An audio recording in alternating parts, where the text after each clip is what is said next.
కీర్తన గ్రంథము 60. ఈ కీర్తనలో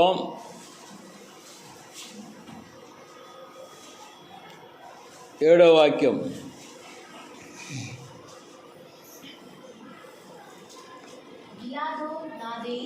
గిలాదు నాది, మనష్షే నాది, ఎఫ్రాయిము నాకు శిరస్త్రాణము,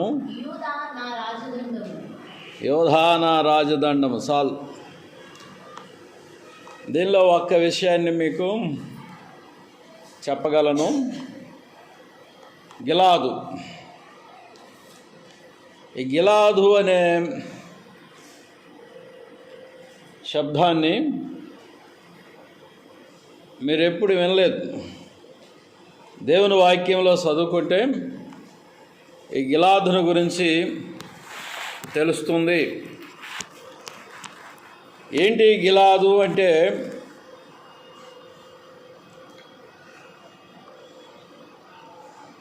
కరుకైన అని అర్థం ఇస్తుంది అన్నట్టు. ఈ గిలాదు అనగా కరుకైన.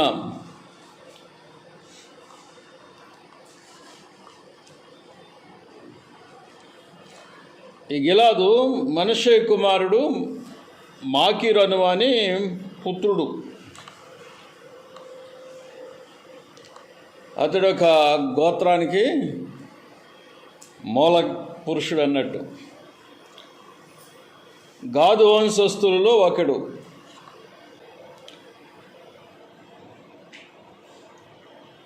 న్యాయాధిపతి యెఫ్తా తండ్రి కూడా. గిలాదు అనున్నది ఒక కొండ.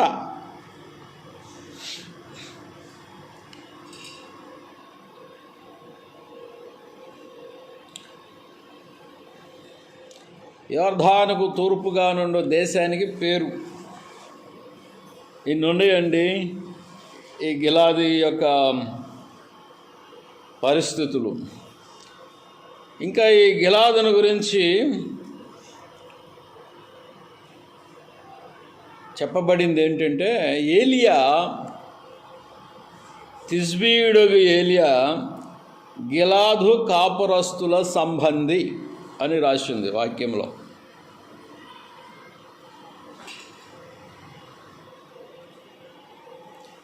ఇక్కడ చూడండి, గిలాదుకు ఒక ప్రత్యేకత ఉంది. ఆ ప్రత్యేకతను తెలియజేస్తాను.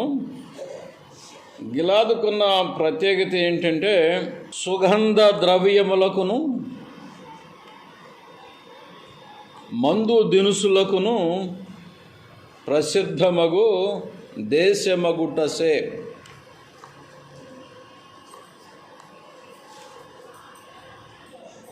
వాటికి సంబంధించిన వ్యాపారము నసట జరిగించారు. 2 వాక్యాలు చూద్దాము.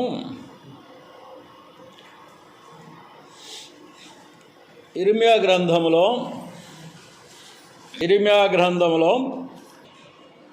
8వ అధ్యాయము, ఇర్మియా గ్రంథము 8వ అధ్యాయము 22వ వాక్యం.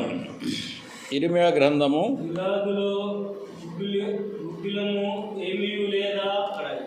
గిలాదులో గుగ్గిలము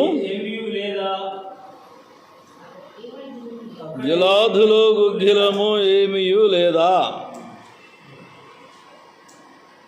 అంటున్నాడు.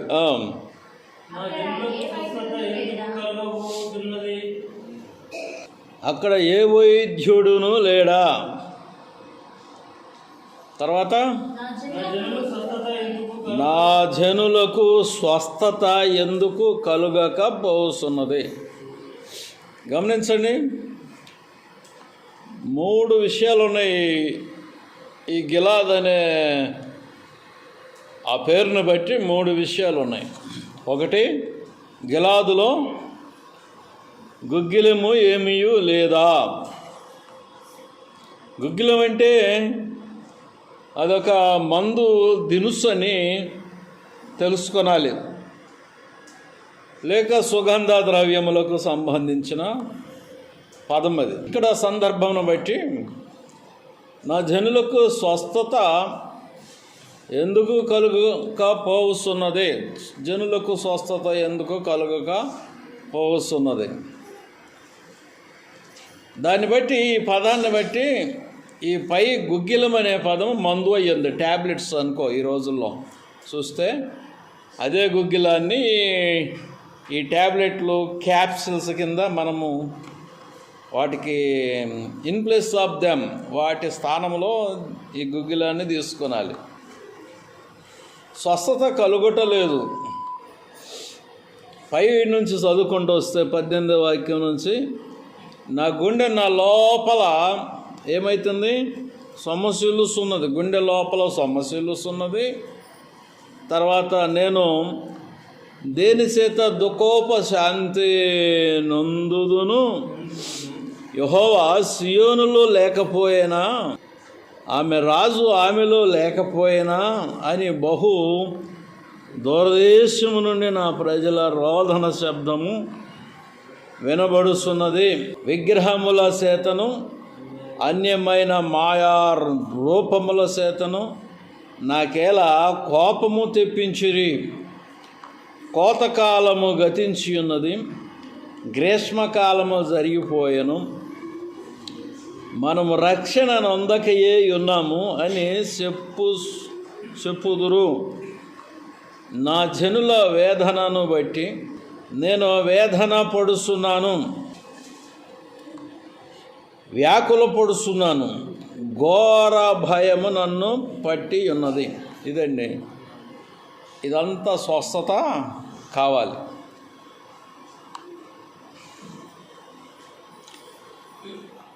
గిలాదులో వైద్యుడు లేడా రోగాన్ని బాగు చేయటానికి? అంటే ఇక్కడ దాకా ఎందుకు వచ్చారు? మీ దగ్గర లేడా వైద్యుడు? ఇక్కడ దాకా ఎందుకు వచ్చారు? మందుల కొరకు. మీ దగ్గర మందులు లేవా? ఇక్కడ దాకా ఎందుకు వచ్చారు? స్వస్థత కొరకు. అక్కడ స్వస్థత జరగదా అని 3 ప్రశ్నలు సంధించవచ్చు. ఈ గిలాదు గుగ్గిలం అంటున్నాం చూడండి, ఈ గుగ్గిలము మందు కదా, అది యేసు రక్తానికి సూచనండి. మందు కదా. ఒకని పాపం పోవాలంటే యేసు రక్తము కావాలి. గిలాదులో వైద్యులు ఉన్నారనుకుందాం. ఆ వైద్యుడు యేసుక్రీస్తుకి సూచన. ఇక స్వస్థపరచబడేది ఎవరంటే మనుషులు. హృదయము స్వస్థత నొందాలి. ఈ మూడిటికి ఈ 3 పదాలు సూచనగా ఉన్నాయి. ఇజ్రాయేలీలను, ఆ యొక్క యోధా ప్రజలను స్వస్థత చేయటానికి, స్వస్థపరచటానికి గిలాదు గుగ్గిలాన్ని వాడితే, గిలాదు గుగ్గిలమనే ఆ మందు వాడితే ప్రపంచంలో ఉన్న ప్రతి మనిషిని స్వస్థపరచడానికి యేసుక్రీస్తు యొక్క రక్తాన్ని వాడుతున్నారు. ఇప్పుడున్న మందులన్నిటికీ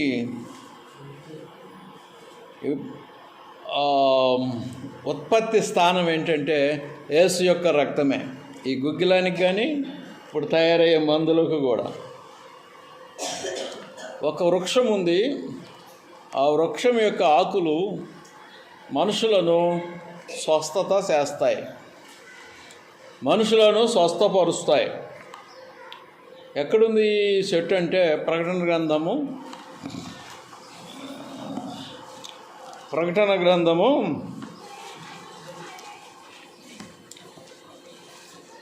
7వ అధ్యాయములో చూడవచ్చు. ప్రకటన గ్రంథము 7వ అధ్యాయములో ఒక నది పారుస్తున్నది.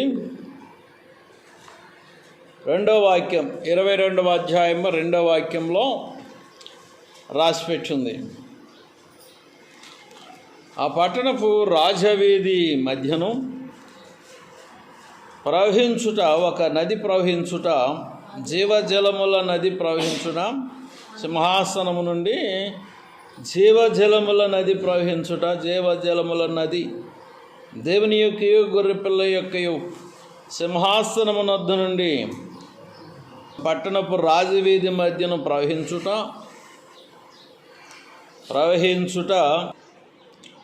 ఆ దూత నాకు చూపిను. ఆ నది యొక్క ఏవలను ఆవలను జీవవృక్షం ఉండెను. అది నెలకు ఫలించుసు 12 కాపులు కాయును. ఆ వృక్షము యొక్క ఆకులు జనములను స్వస్థపరచుటకై వినియోగించును. వృక్షం యొక్క ఆకులు ప్రశ్న సంధించబడుతున్నది ఏంటంటే, వృక్షం యొక్క ఆకులు జనములను స్వస్థపరచుటకు వినియోగించును అని రాసింది.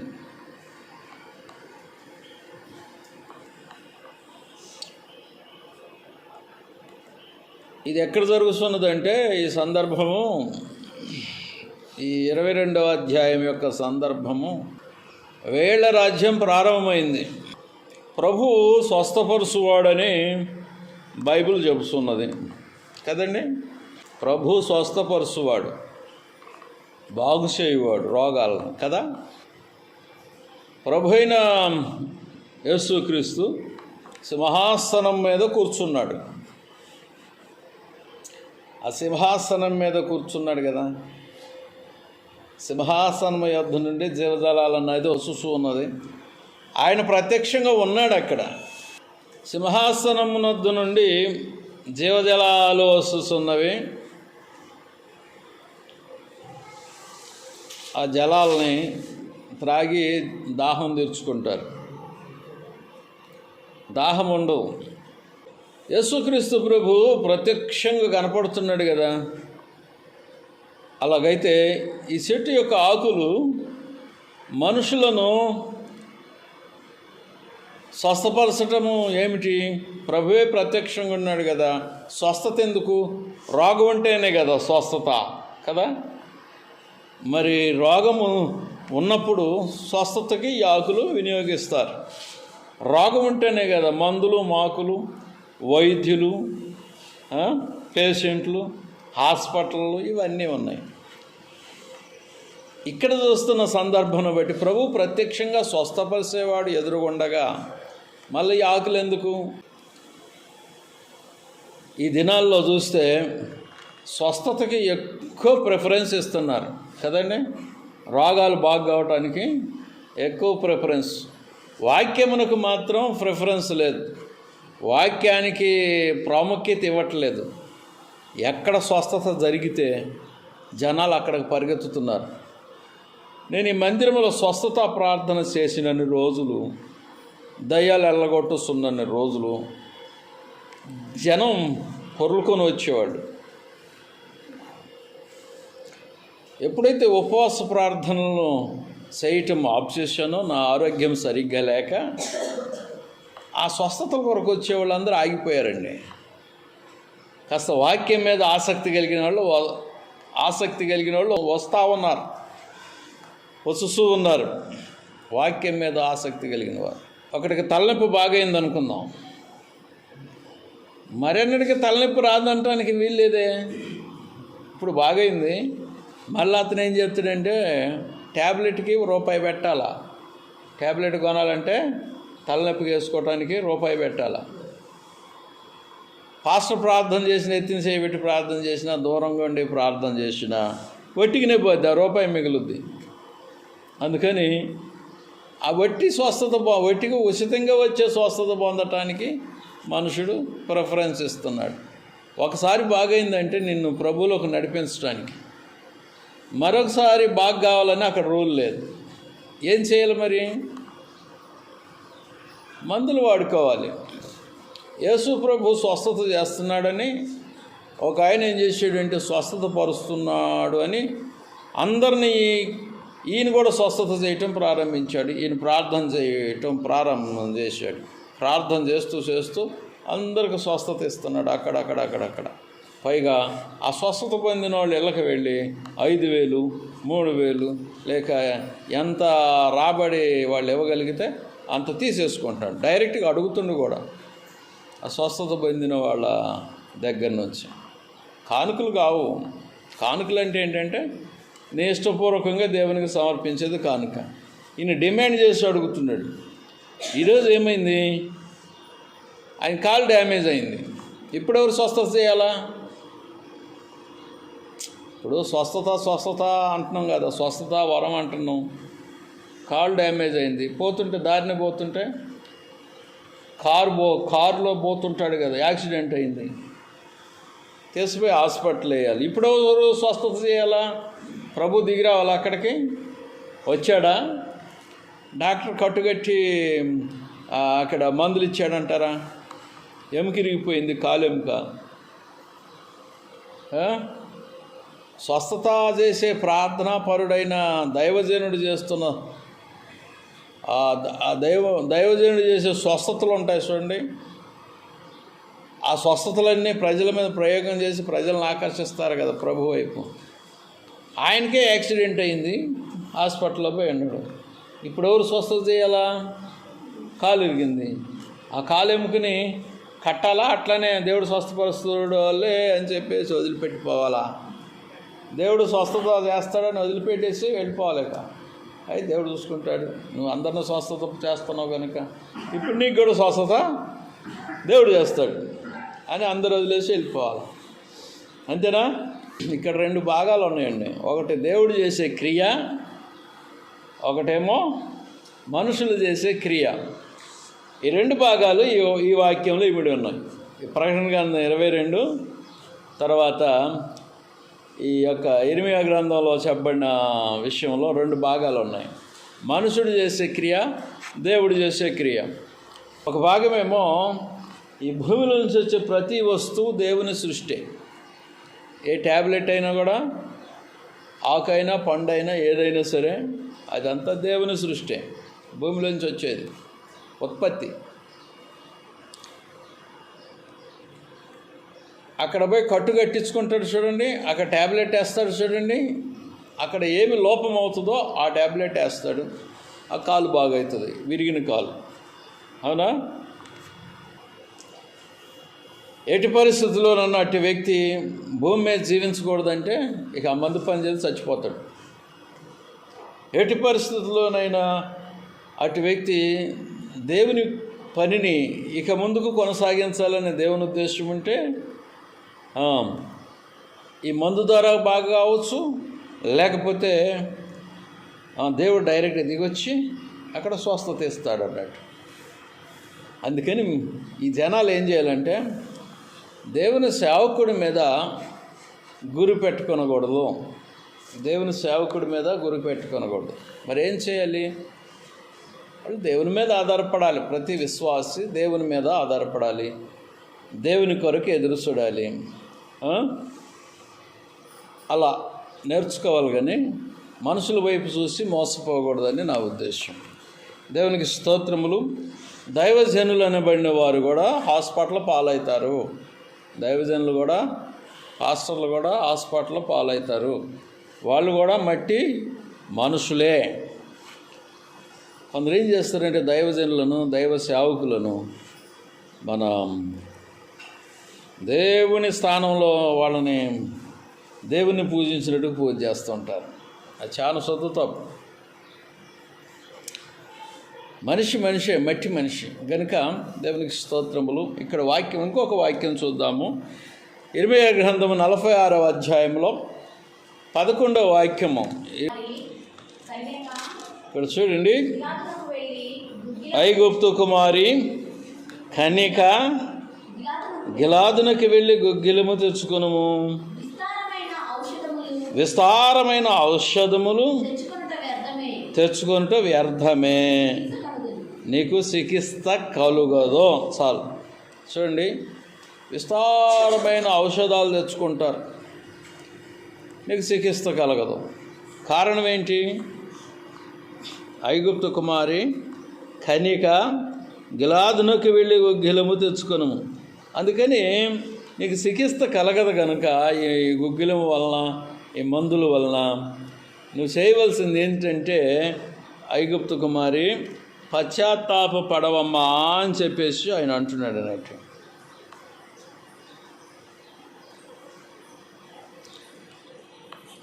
ఎందుకంటే నీ పాపము అధికమైపోయింది, దాన్ని క్షమించుటకు వీలుపడదు. పాపము క్షమింపబడుటకు వీలుపడనప్పుడు నువ్వెన్ని మందులు ఆడినా చికిత్స కలగదు. పాపము క్షమింపబడుటకు వీలైనప్పుడు మందు పనిచేస్తుంది, లేకపోతే ఆయనే వచ్చి స్వస్థపరుస్తాడు, స్వస్థత ఇస్తాడు. పాపము క్షమింపబడుటకు వీలు లేని పరిస్థితిలో నీ పాపము క్షమింపబడదు. ఎట్టి పరిస్థితుల్లో క్షమింపబడదు పాపం అనేది? ఎవరు పాపము క్షమించబడదు? అది ఐగుప్తు కుమారి చెప్పబడింది, పాత నిబంధన. దాన్ని క్రొత్త నిబంధనలోకి తీసుకుంటే ఈ కాలానికి నీ పాపము క్షమింపబడదు. ఎట్టి పరిస్థితుల్లో పాపము క్షమించబడదు చెప్పండి.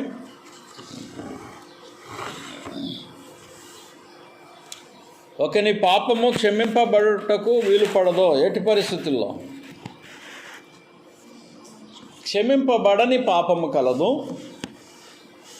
వింటున్నారా? క్షమింపబడని పాపము కలదు. అటు పాపానికి శిక్ష పడుతుంది. ఎన్ని మందులు ఆడినా సరే ఆ రోగం కుదరదు. అటు వ్యక్తికి దండన కలుగుతుంది. క్షమింపబడే పాపము కలదు, దానికి దండన లేదు. తర్వాత శిక్ష లేదు. దానికి బడే పాపానికి రక్షణ కలుగుతుంది, శరీరానికి రక్షణ కలుగుతుంది, ఆత్మకు కూడా రక్షణ కలుగుతుంది, ఆశీర్వాదం కలుగుతుంది. ఈ వాక్యం ఉందండి బైబిల్లో. క్షమింపబడని పాపము కలదు, అది మరణదండనకు వీలైనటువంటిది. క్షమింపబడే పాపము కలదు, అది ఆశీర్వాదం అన్నట్టు. ఏడుందండి ఈ వాక్యం? ఎక్కడ దొరికింది మీకు ఈ వాక్యం? ఎక్కడ దొరికింది? ఇప్పుడు నేను చెప్పిన వాక్కు ఎక్కడ దొరికింది? అది బైబిల్లో గుర్తుందా? నేను చెప్తున్నాను, తీసుకోనండి. 1 యోహాను 5వ అధ్యాయము 16వ వాక్యం. 1 యోహాను 5వ అధ్యాయము 16వ వాక్యం అక్కడ రాసి ఉంది, చూడండి. 1 యోహాను 5వ అధ్యాయము. ఎవడన్నా సహోదరుడు అనేవాడు పాపం చేస్తే, ఎవడన్నా చూస్తే అతని కొరకు వేడుకొనాలి. అతన్ని బట్టి, వేడుకొనుటను బట్టి, అతన్ని బట్టి దేవుడు మరణకరము కాని పాపము చేసిన వానికి జీవం దయచేస్తాడంటే ఆశీర్వాదం ఇస్తాడు అన్నట్టు. మరణకరమైన పాపము గలదు, మరణకరమైన పాపము గలదు, అటు దాని గురించి వేడుకొనవలనని నేను చెప్పుటలేదు అని చెప్పబడింది. మరణకరము కాని పాపము గలదు. మరణకరము కాని పాపం అంటే ఆ పాపమే గురించి ఇప్పుడు నేను చెప్పట్లేదు. మరణకరము కాని పాపము కలదు. ఒకటి భౌతిక మరణాన్ని కూడా తెచ్చిపెడుతుంది, మరణకరము అయిన పాపము. మరొకటి ఆధ్యాత్మికమైన మరణాన్ని తెచ్చిపెడుతుంది, మరణకరమైన పాపము. మరణకరము కాని పాపము కలదు అంటున్నాడు. ఇది ఆశీర్వాదం అన్నట్టు. దీనిలో చెప్పబడింది వాక్యం, మరణకరమైన పాపము చేసిన వానికి భూమి మీద శిక్ష పడుతుంది. ఎన్ని మందులు ఆడినా తగ్గదో, ఎంత ప్రార్థన చేసినా తగ్గదో. ఇదేం కథరా బాబు, ఇది ఇట్లుంది ఈ వాక్యము. యేసు ప్రభు అంటే మరి అన్ని రకాల పాపాలను క్షమింపగలిగిన వాడు కదా, మరి ఇక్కడ మరణకరమైన పాపము గలదంటున్నాడు. ఆయన అన్ని రకాల పాపాలను క్షమిస్తాడు కదా, మరి మరణకరమైన పాపాన్ని ఎందుకు క్షమించడం? ఇప్పుడు అన్ని జనులు ఉన్నారండి, వాళ్ళందరూ దేవుని నమ్మకం చనిపోతే, దేవుడైన యెహోవాని నమ్మకుండా చనిపోతే వాళ్ళు అగ్నిగుండంలోకి వెళ్తారు. అది మరణకరమైన పాపమే. వాళ్ళు చేసిన పాపాలన్నీ మరణకరమైనవి. ఇక్కడ సహోదరుడు అని రాయబడింది అంటే విశ్వాసులు అన్నట్టు, లేక సేవకులు అన్నట్టు. విశ్వాసులని లేక సేవకులని ఇక్కడ గ్రహించాలి. వారు చేసే పాపము మరణకరమైనదైతే, సహోదరుడు అనబడిన వాడు మరణకరమైన పాపమును చేసిన యెడల అది క్షమింపబడదు. ఎన్ని మందులాడినా తగ్గదు, అతడు అగ్నిలోకి పోవాల్సిందే. ఎవడి సహోదరుడు అనేది అక్కడ రాయబడాల, సహోదరుడు అంటున్నాడు. ఎవడైనా సరే, స్త్రీ అయినా సహోదరి, పురుషుడైనా సహోదరుడు అయినను మరణకరమైన పాపం చేసిన వాడు. దీనికి ఒకటి మరణకరమైన పాపం చేసేవాళ్ళంతా అన్యులు, దేవుని నమ్మక చచ్చేవాళ్ళంతా, అదొకటి. మరొకటి క్రైస్తవుడై ఉండి, క్రీస్తుని ఎరిగి ఉండి, రక్షణ ఎరిగి ఉండి అన్నీ పొందుకొని మరణకరమైన పాపం చేస్తాడు, ఆయనకి కూడా అగ్నిగుండమే. ఇంకొకటి అనుసంధానించబడింది అట్టి వారికి, అనుభవపూర్వకంగా బుద్ధిపూర్వకంగా పాపం చేస్తే, మళ్ళీ అక్కడ రాయబడింది అనుభవపూర్వకంగా బుద్ధిపూర్వకంగా పాపం చేసిన వాడికి నరకం. సహోదరుడైనా సరే అది మరణకరము. అయితే ఇంకోటి ఉంది, పరిశుద్ధాత్మక దూషణ చేసిన వానికి క్షమాపణ లేదు. ఈ యుగమందును, ఏ యుగం? ఇప్పుడు యుగంలో యేసుక్రీస్తు పుట్టినప్పటి నుంచి నేటి కాలం వరకు, ఇంకా రానున్న కాలం వరకు ఈ యుగంలో క్షమాపణ లేదు. పరిశుద్ధాత్మను దూషించిన వారికి క్షమాపణ లేదు. తర్వాత మరణకరము కాదు. ఇక్కడ స్వస్థత కలుగుతుందా లేదంటే, ఎంత ప్రయత్నించినా, దేవునికి ఎంత ప్రార్థన చేసినా స్వస్థత కలగదు. మరణకరం, ఇక చస్తావు. ఇక్కడ చస్తావు, భూమి మీద ఆధ్యాత్మికమైన నరకంలో కూడా చస్తావు. ఎంత ప్రార్థన చేసినా దేవుడు ఆలకించడు, పెడచెవిన పెడతాడు. ఇది ఉందా బైబిల్లో అంటే ఉన్నది. మరి ఎన్ని మందులు ఆడినా సరే రోగము కుదరదు. కుదరని రోగం ఏంటి? కుదరని రోగం. మనిషికి ఉన్న రోగం ఏంటి? కుదరని రోగం. మనుషులకు ఉన్న రోగం కుదరని రోగం. ఏ రోగం కుదరదు? పూర్వకాలం అయితే కుష్ఠవ్యాధి కుదరదు. పూర్వకాలం, ఈ కాలంలో కాదు. కుష్ఠవ్యాధి కుదరని రోగం అంటారు. కుష్ఠపుండి వచ్చిందంటే ఎప్పుడు రసులుగా ఆరుతూ ఉంటుంది. దానికి ఎన్ని మందులు వేసినా అది తగ్గదు. ఈ కాలంలో అయితే అదే కుష్ఠపుండికి మందులు ఉన్నాయి, డోసులు వాడితే తగ్గిపోతుంది. ఇంకోటి కుదరని రోగము.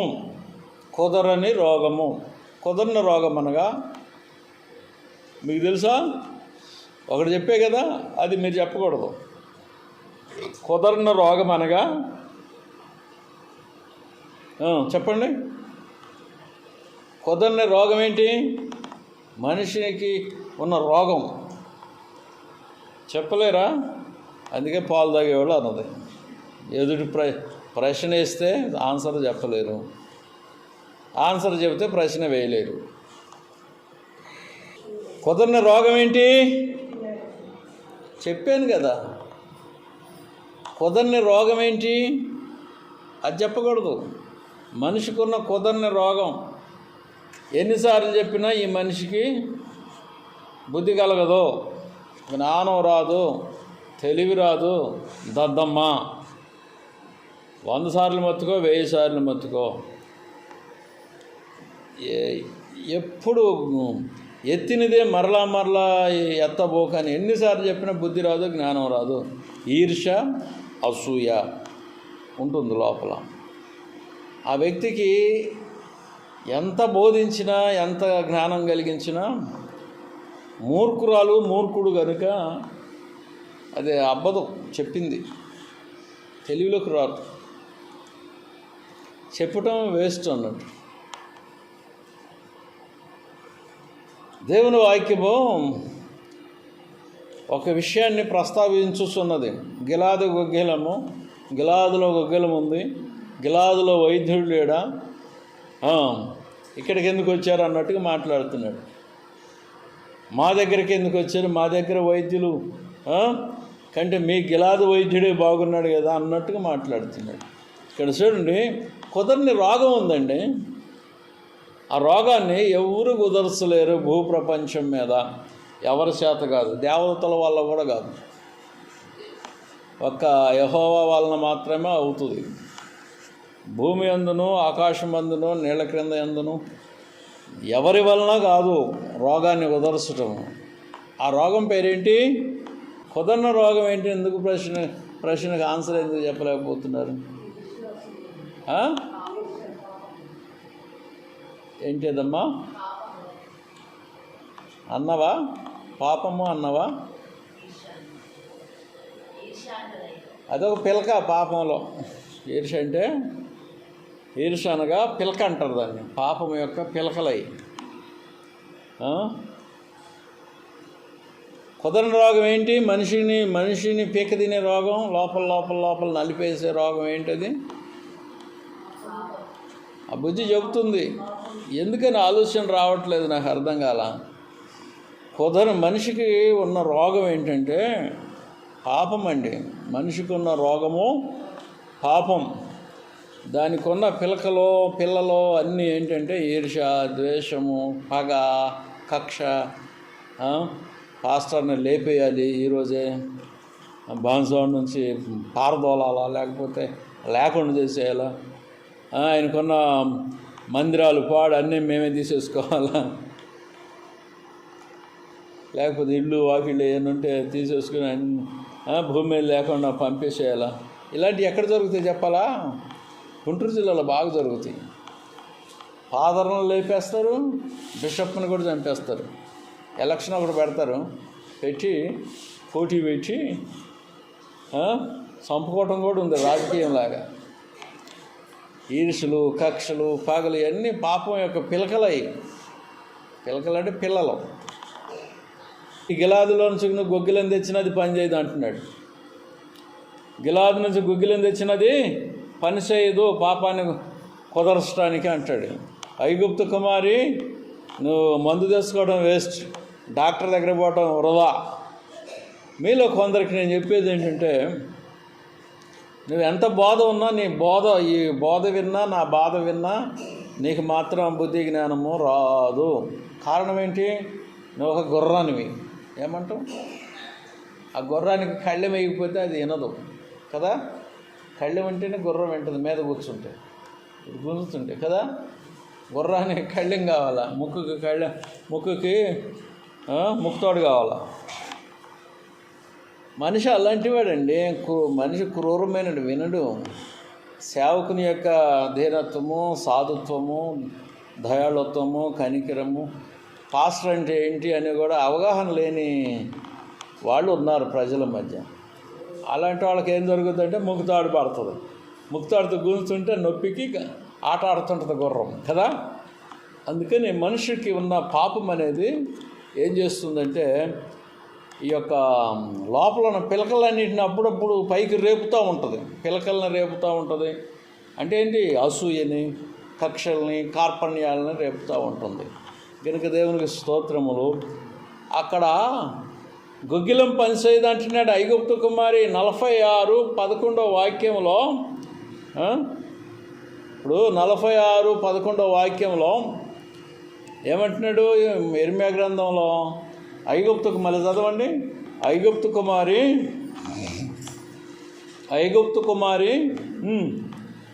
చెప్పండి. ఐగుప్తు కుమారి చదవండి అక్కడ.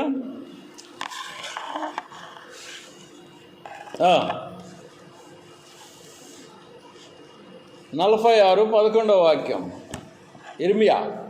ఏముంది అక్కడ? ఆ? ఐగుప్తు కుమారి కన్యక గిలాదునకు పోయి గుగ్గిలము తెచ్చుకొనుము, వ్యర్థం. విస్తారమైన ఔషధాలు, మందులు అన్నట్టు. ఔషధాలు అంటే ఏంటి? గుగ్గిలం కూడా ఔషధాల్లో ఒక ఔషధం అన్నట్టు. విస్తారంగా డబ్బులు పెట్టి విస్తారంగా మందులు కొనుక్కొచ్చుకొని నీ రోగానికి వాడటము వ్యర్థము. నువ్వు బాగ్గావు. ఎందుకని బాగ్గావంటే నీలో ఒక రోగం ఉంది. ఆ రోగం వలన నువ్వు బాగ్గావు. అది శరీరానికి సంబంధించిన రోగము కాదు. ఈ భౌతిక శరీరానికి సంబంధించిన హార్ట్ అటాక్ కాదు. ఈ భౌతిక శరీరానికి సంబంధించిన గడ్డలు కావు. భౌతిక శరీరానికి క్యాన్సర్ కాదు. భౌతిక శరీరానికి సంబంధించిన ఏ రోగము కాదు. ఏం రోగం ఉంది నీలో? ఆ రోగం వలన అందరి మీద దాడి చేస్తారు ఈ మనుషులు. అది పాపరోగము. ఏ రోగం అది? పాపరోగం. ప్రతి మనిషిలో ఉంటుంది ఈ పాపరోగం అనేది. ఆ పాపం యొక్క నైజం లోపల ఉండేసరికే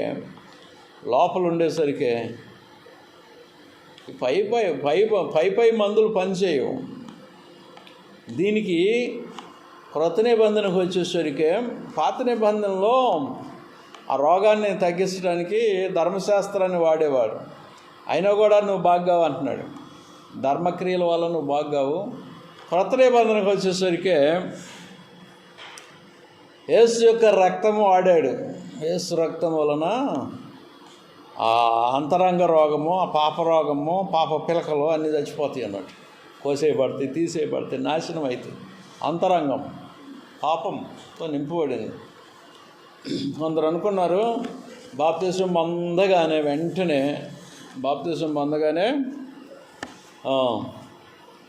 ఇక పరలోకములో ఉన్నట్లే అన్నట్టుగా భావన కలిగి ఉంటారు కదా.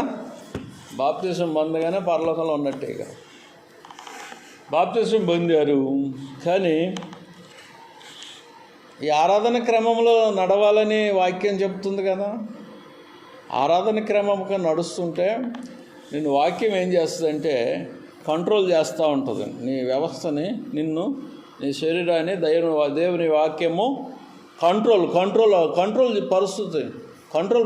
అంటే కంట్రోల్ చేస్తుంది. నిన్ను ఒక లిమిట్లో నడిపిస్తుంది. అన్లిమిటెడ్గా చేయదు. నిన్ను అపరిమితంగా నిన్ను వదిలేసేయదు. ఒక పద్ధతి ప్రకారంగా నడిపిస్తుంది దేవుని వాక్యం.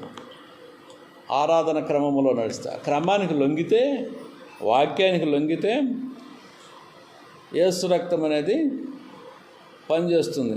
మీకు ఒక ప్రశ్న, ప్రతి నెల బల్లెందుకు తీసుకోవాలి, లేకపోతే ప్రతి వారం బల్లెందుకు తీసుకోవాలి, లేకపోతే ప్రతిరోజు బల్లెందుకు తీసుకోవాలంటారు? ఎందుకు తీసుకోవాలా? దీని కొరకే. మనిషి కంట్రోల్ కాడు.